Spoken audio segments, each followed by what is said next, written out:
Meu nome é Oswaldo Novaes de Oliveira Júnior, eu sou um professor do Instituto de Física de São Carlos e membro fundador do NILC, o Núcleo Interinstitucional de Linguística Computacional. A minha formação básica é de física e fiz mestrado em física aplicada, doutorado em engenharia eletrônica e comecei a trabalhar em processamento de línguas naturais a partir de um trabalho de escrita científica. O meu interesse em escrita científica em inglês fez com que eu trabalhasse com colegas do ICMC, daqui da USP de São Carlos, em ferramentas de auxílio escrita, posteriormente no revisor gramatical regra do NILC, e depois, por causa desse trabalho inicial, em 1993 foi fundado o NILC e eu sou membro até hoje. Nessas décadas que decorreram desde 93, eu continuo trabalhando em áreas de física de materiais, que é a minha área que tem de maior atuação, e paralelamente em PLN, em algumas das áreas que vocês perceberão. Este seminário se refere ao capítulo 18 do volume 3 do livro de PLN das Brasileiras e PLN, quarta edição.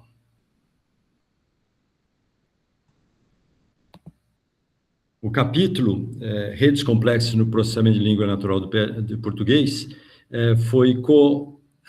tem coautoria do Vitor Santi, que é aluno de mestrado, o Lucas Figueiredo, que é aluno de iniciação científica, o professor Diego Amâncio, do CMC, a professora Maria Cristina Ferreira de Oliveira, do CMC, e eu. O conceito de redes complexas, ou a área de redes complexas, é relativamente antiga, tem várias décadas. E é uma área de pesquisa que traz uma junção de teoria dos grafos, da matemática, com física e estatística. Esta área ganhou muita proeminência na virada do século XX para XXI, no final do século XX, quando já havia uma capacidade computacional bastante grande para tratar redes de grande porte. Os trabalhos, digamos, mais marcantes foram feitos pelo Albert Barabasi e colaboradores. Eles têm um artigo de divulgação do Scientific American em 2003, em que ele conta mais ou menos como é que se deu essa descoberta de que, quando trataram redes de grande porte, como a internet ou a rede de páginas da www, eles descobriram que, ao invés de terem uma distribuição de conexão dos nós, como uma distribuição normal, como essa que estão vendo aqui, do tipo Poisson, a distribuição que eles encontraram foi uma distribuição de uma rede de escala em que há uma dependência entre a riqueza ou conexão e a quantidade de nós, que obedece uma lei de potência, como está mostrado aqui. E uma lei de potência é uma rede que é livre de escala, ou que tem uma rede de potência, pode ser obtida de diferentes maneiras, mas uma delas é você, cada vez que vai conectar mais um nó na rede, a probabilidade de ele ser conectado a um nó que já tem muitas conexões é maior, ou seja, a probabilidade é proporcional à quantidade de conexões que o nó já tem. É aquele paradigma chamado do rico fica mais rico. E isso, obviamente, traz uma grande desigualdade, e essa lei de potência, como essa que está mostrada aqui, quer dizer o seguinte, que nós temos pouquíssimos nós, com um número enorme de conexões, e depois uma cauda longa, que são muitos nós com poucas conexões. Mas o que é interessante, que o Barabasi e muitos outros autores descobriram, é que esse tipo de rede livre de escala é bastante comum, tanto para redes artificiais, como redes sociais, como a rede de voos de um aeroporto, como também para redes naturais, como a rede, por exemplo, de funções de uma proteína, de proteínas num organismo. Descobriu-se também que, num organismo, há algumas proteínas com um número muito grande de funções, um número pequeno, e depois um grande número de proteínas com muito poucas funções.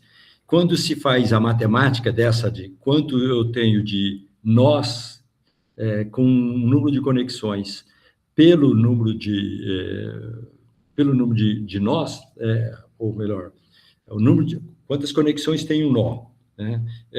E depois, qual a probabilidade de quantos nós tem muitas conexões? O que se descobre é que essa lei livre de escala, essa lei de potência, ela reflete uma desigualdade enorme. Isso acontece também se vocês olharem, por exemplo, a renda em um país, que também é altamente desigual.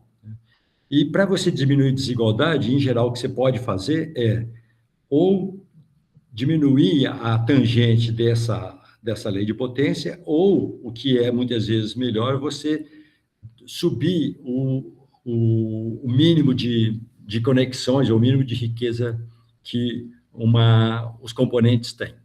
Bom, essa constatação trouxe um enorme volume de trabalhos com aplicação de redes complexas nas mais variadas áreas. Um artigo do professor Luciano Costa, aqui do IFSC, e muitos outros colaboradores, em 2011, fala dessas aplicações, e é um bom artigo para consulta, é um artigo de revisão. Essas redes complexas podem ter padrões topológicos diversos, como vocês veem aí. Uma rede pode ser densa, uma rede com hubs, ou seja, ela tem alguns nós que são muitíssimo conectados, ela pode ser esparsa, ela pode ter múltiplos componentes e nós isolados, ou parte dela ser desconectada. Bom, mas uma coisa importante, e vocês já devem, talvez, as pessoas mais acostumadas com corpos, lembrar que a lei de Zipf, que é muito mais antiga do que esses estudos do Barabasi, já indicava que quando se eu estou estudando o texto, a frequência de palavras é bastante desigual. E a frequência de palavras, né, quando eu faço um gráfico de qual é a frequência de uma palavra por palavras, nós também temos uma lei de potência. Usando redes complexas, texto, em 2002, o professor Fernando Mendes, da Universidade de Aveiro, em Portugal, ele e um colaborador, Dorogo Tsev, descobriram que um corpus muito grande, que um corpus, quando transformado em redes complexas, numa rede complexa, uma rede de ocorrência de palavras, ele também obedecia essa regra de uma lei de potência. Na verdade, havia duas leis de potências. Quando o corpus ficava muito grande, a lei de potência tinha uma outra inclinação, nunca se descobriu exatamente por que isso ocorre. Mas então, o que vocês veem é que texto, né, também forma uma rede complexa que tem essa característica de uma distribuição gerida ou governada por uma lei de potência, mostrando que você tem nós, que tem uma grande desigualdade na distribuição de nós. Bom, esse trabalho, né, gerou bastante expectativa de que talvez, usando redes complexas para representar textos, nós pudéssemos capturar características dos textos que vão além só de fazer contagem de palavras, talvez capturar qual a estrutura do texto e assim por diante. Nesse aspecto, eu acho que a contribuição brasileira foi bastante grande, porque, através de uma iniciativa do professor Luciano e muitos colegas do NILC, eu e outros colegas do NILC, nós começamos a usar redes complexas para tratar textos em inglês e em português também. Isso gerou uma série de trabalhos, e é sobre esses trabalhos que estão mencionados no capítulo que eu vou falar daqui a pouco. Mas é importante mostrar a riqueza dessas redes, porque nós podemos estudar tanto a topologia quanto a dinâmica das redes e usar um número muito grande de métricas. Até alguns anos atrás, já havia mais de 100 métricas que tinham sido definidas para caracterizar essas redes, a maioria delas de topologia, né? Então, você pode, por exemplo, estudar o grau dos nós, né, e verificar quando eu tenho um nó que tem muitas conexões, são os hubs. Você pode estudar o coeficiente de aglomeração para ver se, quando eu tenho um nó, se os vizinhos deles são conectados entre si. Dá para determinar comunidades e assim por diante. Então, o que nós fazemos, então, é transformar um texto numa rede e aí extrair as características topológicas ou de dinâmica da rede e tentar usar essas informações para algumas tarefas de PLN. Então, eu vou ilustrar trabalhos que foram feitos ao longo dos anos. O primeiro deles foi em 2006, 2007. Então, eu acho que um dos primeiros foi modelar e avaliar sumários de sumarização extrativa automática usando redes complexas. O texto era usado, tinha uma rede, e depois você fazia escolhas de quais sentenças deviam ir para o sumário extrativo, com base na importância, nas métricas daquela rede complexa. Um trabalho semelhante veio em 2009, também sobre sumarização, e um terceiro em sumarização em 2012. Uma outra, nós, no NIUC, por muitos anos, nós trabalhamos com tradução automática, e o interesse aqui era verificar se a rede de um texto numa língua A, se ela tinha semelhanças com a rede, semelhança topológica com a rede daquele mesmo texto traduzido para a língua B.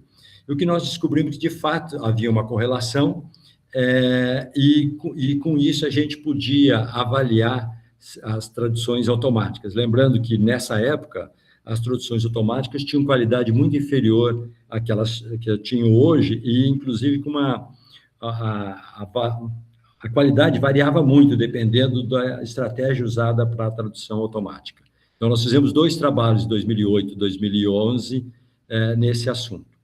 Em 2013, nós fizemos um experimento com esse texto, é um texto muito antigo, que é um texto daqueles enigmáticos, que não se sabe, é como um livro chamado Voynich, e nunca se tinha certeza se o que estava ali era, de fato, texto de uma língua natural ou era só uma invenção, né?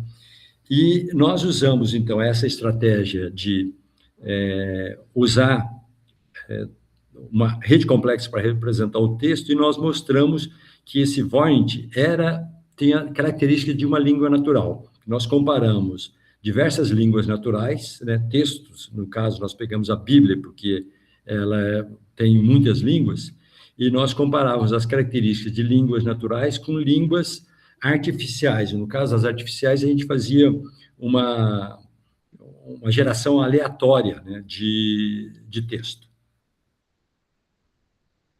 Bom, continuando alguns outros tipos de análise, nós fizemos, desde 2007 até 2012, vários trabalhos que era para avaliar a qualidade de texto. Eu vou, daqui a pouco, dar um exemplo que eu sempre achei muito curioso, de uma métrica de rede, de dinâmica de rede, que correlaciona bastante com a qualidade do texto, que é um dos primeiros trabalhos de 2007. Eu vou mostrar o resultado daqui a pouco. E um outro trabalho interessante, já com texto agora escrito, de fala, que foi um estudo liderado pela Sandra Luizio e vários outros colegas, e em que tinha transcrição de falas de pacientes saudáveis, voluntários, né? Voluntários, pacientes que tinham já Alzheimer e pacientes que tinham uma deficiência cognitiva leve, que em geral é uma deficiência notada antes de a pessoa ser diagnosticada com Alzheimer. Eu vou falar um pouquinho mais desse trabalho daqui a pouco. E usamos redes também para cienciometria. Então, vários trabalhos que nós fizemos, por exemplo, para estudar a topologia das redes e a visibilidade dos autores, né? Então, isso é uma coisa bastante interessante, porque a gente sabe que a visibilidade depende de vários fatores, e nós correlacionamos com a topologia de redes complexas, né? E vários outros trabalhos, como vocês veem aí neste slide. Uma outra área é a identificação de autoria. Nós usamos redes complexas de diferentes formas, e eu vou falar um pouquinho mais desse último trabalho de 2018, porque até então, em 2018, era o trabalho na literatura com o maior desempenho em termos de acurácia para identificar autores de um livro. E outro trabalho que vai ser mencionado também é usar redes complexas para fazer reviews semiautomáticos de uma determinada área. Esse trabalho aqui foi a base da segunda parte do nosso capítulo, porque depois de discorrer sobre as aplicações de redes complexas em PLN, nós fizemos um panorama da pesquisa de PLN em português, ou em português e um pouco mas principalmente em português. E nós usamos essa metodologia que eu vou explicar daqui a pouco. Então, chegou aquele exemplo que eu falei de usar a dinâmica de uma rede para ver a qualidade de um texto. São redações da FUVEST que nós obtivemos, o artigo é de 2007, então provavelmente 2006, 2007, e nós digitávamos as redações, e nesse caso em particular, nós olhávamos a dinâmica no sentido de como é que a rede era preenchida. Então, nós começamos no tempo zero, né, todos os nós estavam desconectados. E à medida que a gente ia lendo o texto, então as palavras eram rede de concorrência, então à medida que as palavras vão sendo conectadas, né, você vai até ler o texto todo e chega a zero, ou seja, todos os nós estão conectados na rede. O que nós descobrimos é que os textos de melhor qualidade tinham uma relação muito próxima da linear. À medida que você ia lendo, você ia adicionando um novo nó de maneira linear, né, com o tempo, ou melhor, com a leitura.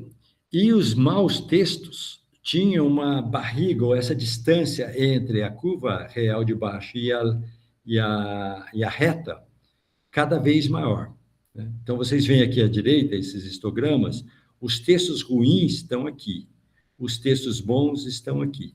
Quando tem uma distância muito grande aqui entre entre a reta e a curva, o texto era ruim. E nós ficamos intrigados, né? E fomos olhar fazer inspeção manual de alguns desses textos que tinham notas baixas, né? O que nós descobrimos é que os autores, né, os alunos que fizeram aqueles textos, eles introduziam os assuntos mais importantes de maneira cada vez mais cedo, e depois ficavam o que a gente chama enrolando, ou enchendo linguiça, ou seja, as coisas mais importantes eles já tinham mencionado, e depois ficavam simplesmente em rodeios, né? E isso piorava a qualidade do texto. Essa devia ser a razão de por que essa dinâmica ela era representativa da qualidade do texto. E nós, naquele trabalho, também verificamos que algumas outras métricas tinham correlação, em geral era correlação negativa com a qualidade do texto. Bom, um outro trabalho que foi feito naquela época, esse é um trabalho de 2012, 2013, em que o que nós fizemos foi o seguinte: nós pegamos livros de vários movimentos literários, livros de literatura inglesa, de vários movimentos literários diferentes, então cada livro era transformado numa rede, e nós extraíamos as métricas daquela rede, e depois usávamos algum algoritmo de clusterização. E o que a gente observava é que nós conseguíamos estabelecer clusters que mais ou menos corresponderiam aos movimentos literários. Então, vocês veem aqui as bordas, né, dos clusters, ou os limites que nós vimos dos artigos, dos livros entre 1590 e 1653 e assim por diante. e eles mais ou menos coincidem com os movimentos literários, ou seja, a gente mais ou menos conseguia determinar a qual movimento literário um livro pertencia, usando as informações das redes. E nesse lado direito aqui, nós pegamos 2 autores que publicaram textos de áreas muito diferentes. Então, o Charles Davis aqui à direita e o Ed Wardon, então, esses aqui eram mais artigos científicos, e isso aqui eram romances, né? E a gente via que havia uma diferença bastante grande quando a gente comparava só 2 a 2. Eu mencionei o trabalho de identificação de autoria. Então, nesse trabalho, o que se fazia é o seguinte: cada livro era transformado numa rede e nós extraímos a métrica dessas redes, as métricas. Muitas vezes, essas métricas tinham, por exemplo, transformávamos o livro numa rede e estudávamos também a evolução, a dinâmica de formação da rede. Então, nesse caso em particular, o grande desempenho que nós obtivemos, eu vou mostrar no próximo slide, tem a ver com considerar a métrica não da rede toda, mas só dos 100 nós mais relevantes em cada livro. Então, essa seleção de atributos, ajudou muito a melhorar a qualidade da acurácia. E aqui vocês veem, e outra coisa também, nós levávamos em conta qual era a palavra que estava naquele nó. Então, só para ilustrar, em 2 romances do Sherlock Holmes, né, o Sherlock Holmes como participante, né, em 2 dos livros dele, os 20 nós mais conectados, né, os 20 principais nós, 19 eram idênticos nos 2 livros. Então, isso mais ou menos mostrava o estilo, né, o uso de palavras daquele autor. Isso facilitava muito a distinção. Então, vocês veem aqui no próximo slide as acurácias, aqui em cima, olha. Então, nós usamos diferentes algoritmos de aprendizado de máquina, né, para poder fazer a classificação, e vocês veem que os melhores aqui tinham acurácia maior que 90%. Em coleções diferentes, que a gente usava coleções de livros diferentes, né? Então, em geral, cada coleção tinha 80 livros, e a gente tentava distribuir 80 livros cada um, com 8 autores, 10 livros cada um, né? Bom, esse é um caso interessante, porque vocês imaginam que se esse trabalho hoje fosse repetido, usando LLMs, bom, a primeira dificuldade que você poderia ter é que o LLM poderia conhecer todos os livros, e, portanto, a determinação de autoria seria 100% de acurácia, sem precisar usar nenhum algoritmo ou nenhuma estratégia, nada de usar rede, nada disso. Então, eu estou dando esse exemplo porque eu quero discutir no final da palestra como é que fica usar redes complexas hoje em face daquilo que nós já temos da IA gerativa com os LLMs. Um outro exemplo que nós usamos, aí agora usando aquele conceito de formar redes a partir de artigos ou de revistas, nesse caso, nós usamos redes de artigos e as redes são formadas com citações, né? E o que nós descobrimos, e nós tínhamos uma métrica, que era para dizer quão interdisciplinar era um artigo, né? E depois, nisso, uma revista. O quão disciplinar era baseado nas categorias que a Web of Science apresenta. Então, quando você usava palavras de categorias bem diferentes, era porque aquela publicação era mais multidisciplinar. Os resultados foram os esperados. Então, as revistas que são de grande impacto e que também são bastante genéricas, como Nature Science ou PNAS, tinham a maior multidisciplinaridade, que nós chamamos de entropia do assunto, né? Então, quanto maior a entropia, mais multidisciplinar.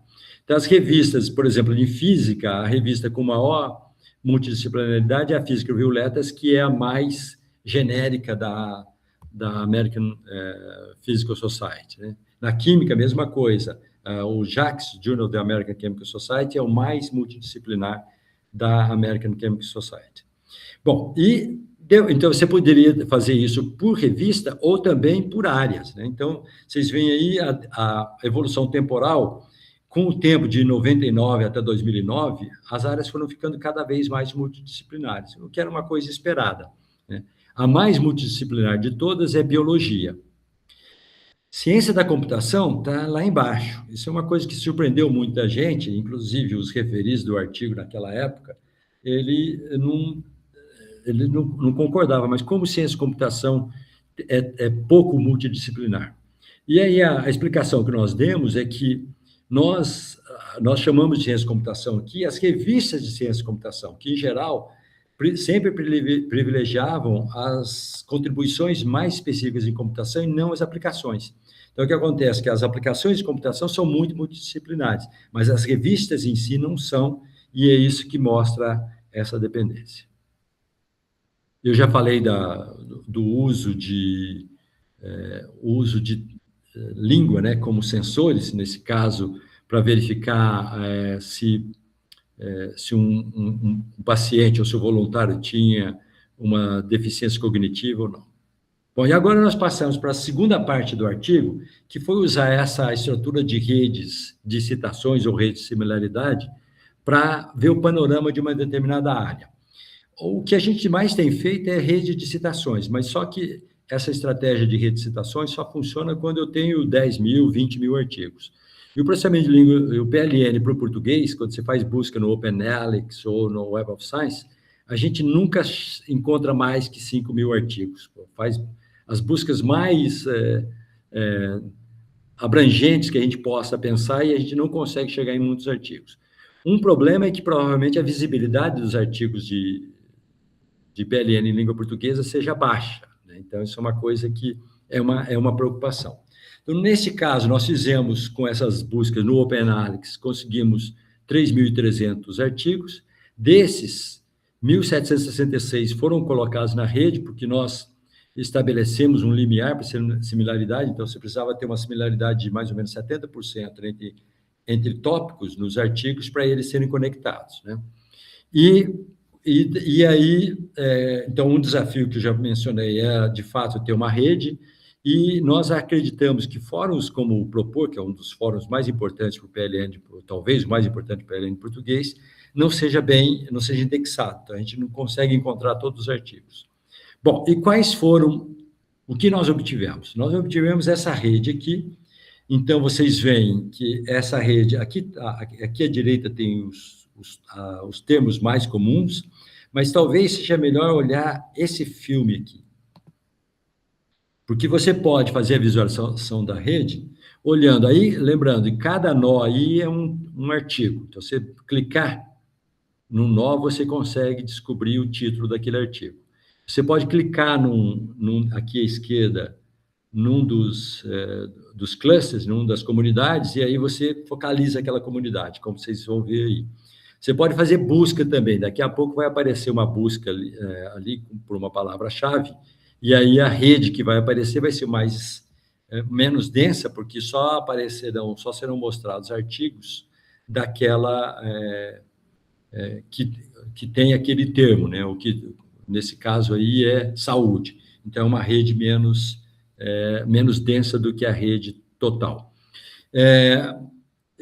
Então, vocês veem que eu mostrei esse filme, mas vocês vão no link, vocês podem fazer, e o link está lá no livro, no capítulo do livro, vocês podem inspecionar a rede, olhar as comunidades, como elas estão próximas entre si, como elas estão conectadas, e assim por diante. Aqui está a lista das principais comunidades temáticas, né? Então, a comunidade maior, que tem 748 artigos, é essencialmente de uma comunidade de IA, ligada à educação, ensino e tecnologia. Então, elas podem fazer processamento de texto, mas elas não são artigos de PLN para valer, PLN no sentido mais estrito, certo? Faz processamento de texto, mas não são artigos da comunidade de PLN. A comunidade B, sim, essa é o núcleo principal da rede. Então, é o pessoal que trabalha com corpos, com linguística computacional, modelos linguísticos para o português brasileiro. E há outras comunidades relevantes, vocês veem aí aplicações de saúde, Covid, chatbot, ChatGPT, análise de sentimento de Twitter. Então, você vê que essas comunidades aqui, elas já são bem mais recentes, né? E a lista delas está aqui, em que vocês veem as principais palavras-chave, e aqui a descrição, a gente pediu para o ChatGPT descrever cada cluster. Essa descrição do ChatGPT é importante porque nós não usamos só essas palavras-chave aqui. Toda a topologia da rede é usada, né, como informação. E aí, para cada cluster, um número grande de palavras-chave, coisas que nós humanos temos dificuldade de processar, sei lá, 50 palavras-chave, né, ou 50 termos, para a máquina não tem dificuldade. Então, vocês veem que a comunidade A é aplicações de inteligência artificial no contexto educacional, tecnologia, estratégia para ensino, aprendizagem e desenvolvimento científico. Você vê que não é bem PLN para valer. A B, sim, como eu já mencionei, é PLN, né? Certo? E as outras têm processamento de texto, então tem PLN, mas com aplicações específicas, como vocês podem ver. Tem algumas aplicações, por exemplo, para agricultura, tem aplicações para eleições, né? Isso aqui tem toda a cara de que é trabalho do pessoal do NIL, que foi feito, né? Com o Diego e outros colegas, né? Detecção de fake news também tem contribuições importantes do NILC. Bom, então, comentários finais. Então, redes complexas foram úteis nessas, já são 20 e poucos anos de aplicações. Eu mencionei as aplicações nossas brasileiras, e ainda assim só relacionadas ao NIL, que tem outros autores brasileiros que também contribuíram, e alguns autores internacionais, muitos dos quais se inspiraram e usaram os nossos trabalhos, né, para poder fazer processamento das línguas deles, né, para algumas línguas eslavas. Tem trabalho de avaliação de qualidade de texto de grupo chinês que usaram o nosso trabalho como base também. Então, o pioneirismo dos brasileiros nessa área foi bastante importante, né? E quando você faz uma busca de PLN com redes complexas, vocês encontram muitos artigos brasileiros, né? Bom, mas agora tem algumas questões interessantes. Bom, essa análise de comunidades e métricas, ela permite identificar padrões, muitas vezes semânticos, relações estruturais, né? E você vê até um pouco de qualidade, porque eu acho que a estrutura do texto, ela tem uma certa correlação com a qualidade também, né? Então, é por isso que redes complexas podem funcionar para ver qualidade de texto. Bom, mas aí vem as questões. Se nós precisamos de redes complexas hoje, se já temos LLM, se ao invés de ter esse trabalho de representar um texto como rede complexa, eu posso simplesmente pedir para o LLM, porque eles vão descobrir as próprias relações, tá certo? Então, essa é uma pergunta que não é fácil de responder, mas tem pelo menos 1 ou 2 trabalhos nossos aqui, não publicados, que mostram que, se você usa LLM, você não precisa usar rede complexa. Então, um dos trabalhos que nós fizemos foi para pontuar, ou não é corrigir, mas pontuar, avaliar redações do Enem. Então, nós pegamos um conjunto muito grande, eram 100.000 redações do Enem, todas digitadas, né, fornecidos por uma empresa que é uma empresa de educação, e essas redações tinham notas, então a gente podia correlacionar com nota. E o que nós descobrimos que as melhores técnicas, os melhores métodos para pontuar ou pontuar mais corretamente eram baseados nos transformers, ou no uso da tecnologia de LLMs. As redes complexas não se saíam tão bem nessa tarefa, né? Então, nós sabemos que o uso de LLM, em geral, vai ser melhor do que você tentar representar com rede complexa. Bom, e aí pergunta, você precisa de rede complexa? Uma possibilidade é dizer, as redes complexas ainda servem para fazer trabalhos como aqueles, lá, ter o panorama da literatura, porque você consegue estabelecer as comunidades, você usa algoritmos de clusterização para descobrir os clusters. Então, isso é uma coisa que ainda tem um pouco de utilidade, né? A outra coisa, a pergunta que se faz é o seguinte: o quanto de PLN o mais tradicional, porque para mim LLM é PLN, tá certo? Então, todo esse trabalho com IA gerativa, eu considero como sendo trabalho de PLN, ainda que as comunidades ou os pesquisadores, os desenvolvedores que estão fazendo isso não sejam tradicionalmente de PLN, mas eu reputo que essa área é uma área de PLN, né, dos modelos de língua de larga escala. Mas a pergunta é quanto de PLN mais tradicional nós ainda podemos empregar? Eu acho que ainda há algumas oportunidades importantes, não só nos modelos fundacionais, né, os LLMs para a IA gerativa, mas principalmente nas aplicações. Porque quando eu penso numa aplicação de LLM, lembrando, a aplicação não é só você usar a, o ChatGPT ou o DeepSeek ou o Sabiá da Maritaka. É você fazer uma aplicação final, como um sistema para advogados, que vai ajudar os advogados a fazer teses e petições e se defender em processos, né? Ou se você quiser fazer um sistema de check-in de hotéis. Quando você vai fazer as aplicações finais, eu acho que, primeiro, vai ser necessário fazer uma maior localização da língua, você precisa ter informações mais locais da língua que é usada. Então, por exemplo, se você tem hotéis no sul do país, no sudeste ou no nordeste, é provável que as expressões e os termos usados para as mesmas coisas sejam diferentes, então é importante você tratar as nuances do uso da língua naquelas regiões por exemplo, sotaques também. Então, eu acho que muito do conhecimento mais tradicional de PLN pode ajudar nessas aplicações. E, por outro lado, também, como nós todos sabemos, os modelos de língua de larga escala são muito simples do ponto de vista da sua constituição.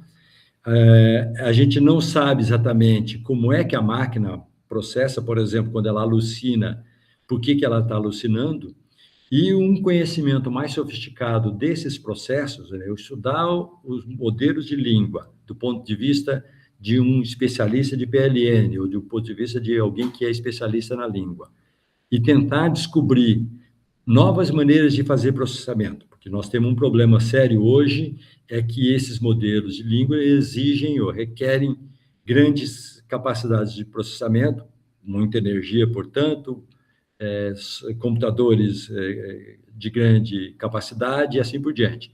É provável que no futuro nós tenhamos processamentos muito mais baratos, né? Então, realizando as mesmas tarefas, com muito menos capacidade, necessidade de processamento, com muito menos memória.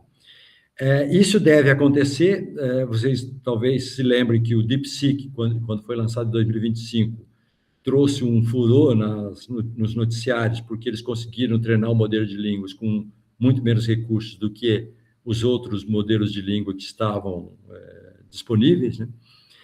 Eu prevejo que isso, de certa forma, vai acontecer também com esses LLMs ou os Small Language Models, SLMs. E, para isso, para fazer coisas bem feitas, eu acho que o conhecimento de PLN vai ser muito importante. Eu termino aqui com agradecimentos, né? Agradecimentos ao Grupo Brasileiros em PLN, que já tem a 4ª edição do livro, PLN de Português, em especial a Graça Nunes e a Helena Caselli. Muito obrigado.